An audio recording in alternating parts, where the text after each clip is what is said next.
بسم اللہ الرحمن الرحیم۔ جنت کیسی ہے؟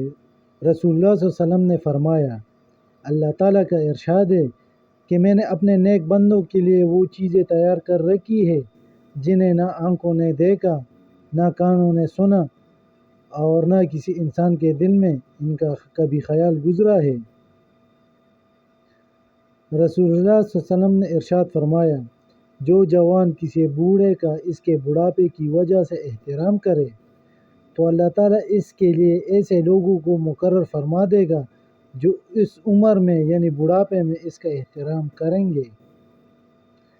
رسول اللہ صلی اللہ علیہ وسلم نے ارشاد فرمایا، جو مسلمان فوت ہو جائے پھر اس کے نماز جنازہ میں ایسے 40 افراد شریک ہو جائے جو اللہ تعالیٰ کے ساتھ کسی کو شریک نہ ٹھہراتے ہو تو اللہ تعالیٰ اس کے حق میں ان کی شفاعت قبول فرماتا ہے۔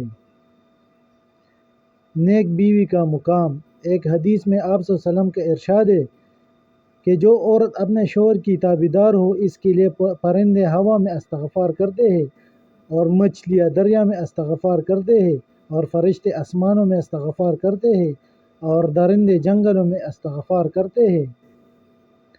رسول اللہ صلی اللہ علیہ وسلم نے ارشاد فرمایا، کوئی شخص اپنی طاقت سے زیادہ مہمان کے لیے تکلف نہ کرے۔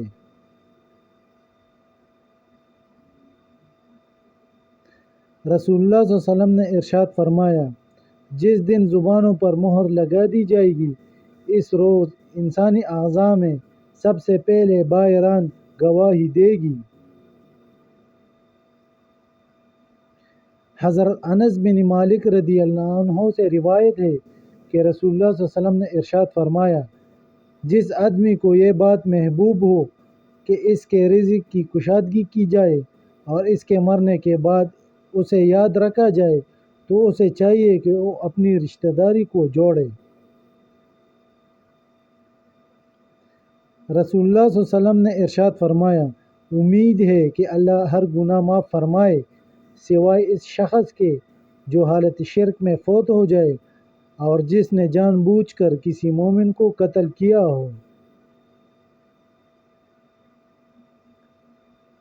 رسول اللہ صلی اللہ علیہ وسلم نے فرمایا، شوہر کے خفا ہونے پر جو عورت شوہر سے کہتی ہے جب تک آپ راضی نہ ہوں گے میں نہ سوؤں گی، یہ میرا ہاتھ آپ کے ہاتھ میں ہے، تو ایسی عورت جنتی ہے۔ دوستو ویڈیو کو لائک کریں اور چینل کو سبسکرائب کریں۔ شکریہ۔